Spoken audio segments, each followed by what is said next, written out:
जय हिंद दोस्तों, कैसे हो आप सभी लोग। उम्मीद करती हूँ बहुत अच्छे होंगे। आप लोगों ने अब तक की जो तैयारी की है वो भी काफी अच्छी की होगी। आप लोगों का जो एग्जाम है वो 17-18 तारीख को होना फिक्स हो गया है। तो आप लोगों को किन चीजों का ध्यान रखना है, आप लोगों को सबसे पहले तो एग्जाम सेंटर पे टाइम से पहुंचना है, जिससे कि अदर प्रेशर नहीं हो। ऐसा होता है हम लोग एग्जाम सेंटर पे टाइम नहीं पहुंच पाते, तो फिर क्या होता है कि हम लोगों के ऊपर एक एक्स्ट्रा प्रेशर हो जाता है। तो सबसे पहले तो आपको एग्जाम सेंटर पे टाइम से पहुंचना है।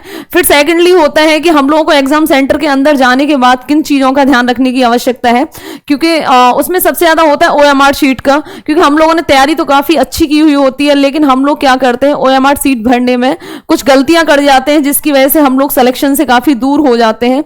तो उसमें क्या करना है कि मैं आज जो बताने वाली हूं कि ओएमआर शीट को किस तरीके से भरना है, कौन से पेन का यूज करना है ओएमआर शीट को भरते हैं, और किन क्वेश्चन किन सब्जेक्ट के गोले हैं वो सबसे पहले भरने हैं। तो मैं आपको उन चीजों को बताने वाली हूं। तो आप लोगों को सबसे पहले क्या है कि आप जैसे ओएमआर शीट आ गई, ओएमआर शीट में सबसे पहले रोल नंबर। तो रोल नंबर में क्या है, जैसे आपके 8 डिजिट का रोल नंबर है तो वो रोल नंबर यहां पे लिख लिया, वो पूरी डिजिट यहां पे आपने लिख ली। लिखने के बाद में अगर पता चला कि उसका पहला डिजिट 7 से स्टार्ट है, तो सबसे पहले उसके नीचे लेके आना है, आपको 7 पे गोला भरना है। फिर 7 है, फिर 2 है तो 2 पे गोला भरना है, फिर 3 है तो 3 पे गोला भरना है। इसका मतलब यह हुआ कि हमें बहुत ध्यान से अपने रोल नंबर की डिजिट को काउंट करते हुए उसके नीचे गोले को भरना है। फिर जैसे हो गया कि बुकलेट नंबर हो गया, हमारे पास जो पेपर है उसका जो बुकलेट नंबर होता है, तो पेपर ना हो गया तो बुकलेट नंबर को उसकी डिजिट को पहले भर लेना है, उसके बाद में उसके गोलों को भरना है। जैसे 4 हो गया, ये 5 हो गया तो 4 के नीचे पहले 4 भर दिया, फिर 5 भर दिया, फिर जैसे 2 हो गया तो 2 भर दिया। ऐसा नहीं करना कि 5 के नीचे 2 भर दिया और 2 के नीचे 5 भर दिया। इस तरीके से अगर आपको फिर भी जैसे एग्जाम सेंटर कोड हो गया, अगर आपको किसी भी तरीके की फिर भी लग रहा है कि हमें नहीं पता इसका रिप्लाई क्या होगा या फिर एग्जाम सेंटर का कोड क्या है, तो आप लोगों को इस चीज की बिल्कुल भी टेंशन लेने की जरूरत नहीं है। आप अपनी हड़बड़ाहट के चक्कर में इन चीजों को गलत नहीं कर देना। वहां जो एग्जाम सेंटर के अंदर जो इन्विजिलेटर जो हो आपके, उनसे आपको कंफर्म कर लेना है, उन सर से आपको पूछ लेना है कि सर इस वाले उसमें क्या आएगा। और सेकेंडली जो हम लोग करते क्या है कि जो नीचे होता है ना इन्विजिलेटर का साइन और जो कैंडिडेट है उसका साइन, हम लोग क्या करते हैं जल्दबाजी के चक्कर में जो इन्विजिलेटर की जगह तो अपने साइन कर देते हैं, अपनी जगह का उनका खाली छोड़ देते हैं। तो ये जो होती है वो बहुत ब्लंडर मिस्टेक होती है, जिससे कि आप लोगों की ओएमआर शीट खराब हो सकती है, जिससे कि आप बहुत सिलेक्शन से दूर जा सकते हैं। तो किसी भी पेपर करने से पहले जिन चीजों की ध्यान रखने की आवश्यकता है, अपनी ओएमआर शीट को अच्छे से फिल करना। अच्छे से फिल करने का मतलब मैंने जो आपको बताया, अभी भी बताया, रोल नंबर को बहुत अच्छे से, डिजिट को अच्छे से भरना है, फिर उसके गोलों को सीक्वेंस से भरना है। उसके बाद में ऐसे ही हो गया, बुकलेट नंबर हो गया। कुछ भी चीज नहीं आए, एग्जाम सेंटर में जो इन्विजिलेटर है, जो नमस्कार वहां पे जो पर्यवेक्षक है, उन सर से आपको कंसल्ट कर लेना है, उनसे आपको पूछ लेना है, और उसके बाद में कंफर्म होने के बाद में ही आपको ये ओएमआर शीट के रोल नंबर रजिस्ट्रेशन नंबर को फिल करना है। अब जो सेकेंडली आता है वो आता है कि हम लोगों को सबसे पहले किन सब्जेक्ट को लेके गोले भरने हैं। हमें सबसे पहले देखना होता है कि हमें देखना है कि किन सब्जेक्ट की गोलियों को सबसे पहले, क्योंकि आपको भी पता है 150 क्वेश्चन है, 2 घंटे का टाइम है, तो हम लोगों को टाइम को भी बचाना है, क्योंकि इतना टाइम मिले कि हम लोग बाद में भी मैथ रीजनिंग के क्वेश्चन अटेम्प्ट कर पाए। तो आप लोगों को क्या करना है, आप लोगों को सबसे पहले ऐसा नहीं है कि मैथ और रीजनिंग के चक्कर में उन्हीं में लगे रहे, फंसे रहे, और उसके बाद में कि चलो पहले इन्हीं को सॉल्व कर लेते हैं, गोले बाद में भर लेंगे। ऐसा बिल्कुल भी नहीं करना है। आप लोगों को सबसे पहले, जैसे आपको लग रहा है हिंदी है, हिंदी आपने ले ली कि हिंदी है, तो हिंदी में आपको सबसे पहले क्या करना है, हिंदी में सब्जेक्ट को उठाने के बाद में हिंदी के एक बार टिक कर लिया, छोटा छोटा अपने पेपर पे टिक कर लिया। टिक करने के बाद में आपको सबसे पहले हिंदी का सब्जेक्ट लेना है। ओएमआर शीट पे जैसे आपको लग रहा है 1 से लेके 4 तक मैंने हिंदी में भरा, तो 1 का जैसे सी हो गया, 2 का जैसे बी हो गया, 3 का जैसे डी हो गया।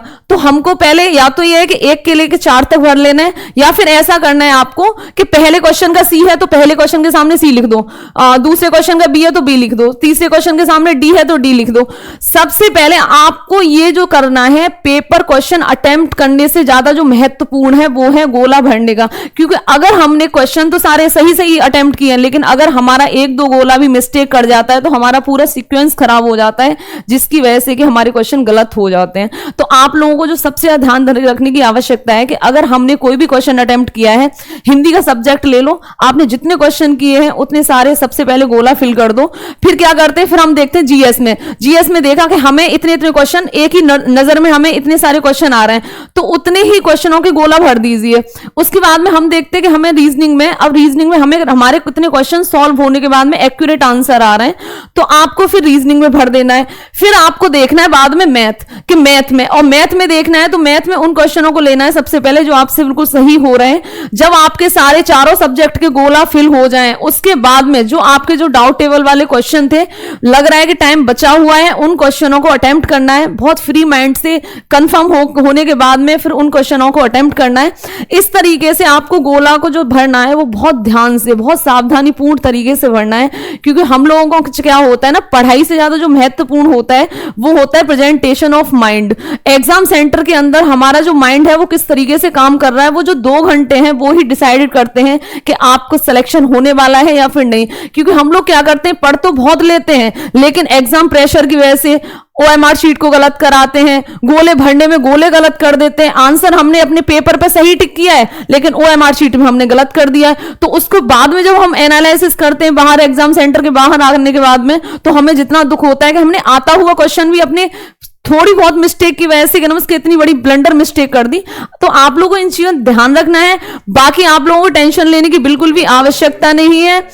और बाकी आप लोगों को जो पेन है ना, जो पेन है, मैंने जो सबसे पहले बोला है, पेन आपको लेना है जो मोटे निब वाला पेन होता है, जिसकी पॉइंट होता है वो बहुत मोटा होता है, जिसमें क्या होता है कि आपको गोले भरने में क्या है ना कि इजीली हो जाता है। गोला भरने में आपको टाइम नहीं लगता है, बहुत स्मूथ चलता है। ब्लैक कलर का रोनाल्ड का जो पेन होता है, और जो पेन भी लेना है ना, वैसे ऐसा नहीं है कि लापरवाहों की वजह से जिस दिन एग्जाम सेंटर के अंदर जा रहे हैं तो दुकान से खरीद लिया, वहीं जाके हम उसका प्रैक्टिकल कर रहे हैं, ऐसा नहीं है। वो जो पेन लेना है, जिस पेन को आपको एग्जाम के अंदर यूज करना है, उस पेन को आज ही ले लो, जिससे कि क्या है कि 1-2 दिन उसके साथ में आप अगर वर्क करोगे तो आपको उसकी हैंड राइटिंग और उसके स्मूथनेस की पता चल जाएगी, तो आपको इजी हो जाएंगी चीजें। तो इस तरीके से आपको छोटी छोटी गलतियों की वजह से आप ऐसा ना हो कि सिलेक्शन से दूर हो जाओ। आपको इन चीजों का ध्यान बहुत अच्छे से रखना है। नंबर फर्स्ट पेन लेना है, नंबर सेकंड OMR सीट को जो भरना है वो बहुत अच्छे से, बहुत तरीके से, registration number, booklet number, exam centre code, यहाँ पे जो इन्विजिलेटर के साइन होते हैं वो, अपने कैंडिडेट के साइन होते हैं वो। अगर फिर भी आपको किसी भी तरीके का कोई भी कंफ्यूजन हो रहा है एग्जाम सेंटर के अंदर, तो OMR सीट भरने से पहले आप जो पर्यवेक्षक हैं, वहां पे जो टीचर हैं, उनसे कंसल्ट कर लो। उसके बाद में ही आप ये OMR सीट फुलफिल करो, और देन उसके बाद में आप अपने सब्जेक्ट वाइज OMR सीट के जो गोले हैं उन्हें फिल करो। सबसे पहले आप हिंदी को करो, फिर GS को करो, उसके बाद में फिर आप मैथ को करो, और फिर रीजनिंग करो। इस तरीके से चीजों को करोगे तो आप 110% है कि आपका सिलेक्शन पक्का है, और आप फुल कॉन्फिडेंस के साथ जाइए। बिल्कुल टेंशन लेने की बिल्कुल आवश्यकता नहीं है। 3 दिन बचे हैं, 3 दिन में पॉजिटिव एटीट्यूड के साथ अपनी तैयारी करो। जितना भी होगा, जितना भी आप लोगों ने मेहनत की है वो बहुत बेस्ट की है। इस माइंडसेट के साथ को आपको एंटर जाना है, एग्जाम सेंटर के अंदर एंट्री करनी है। बाकी आप लोगों का सिलेक्शन पक्का है। मिलते हैं आपसे नेक्स्ट वीडियो में। जय हिंद, जय भारत।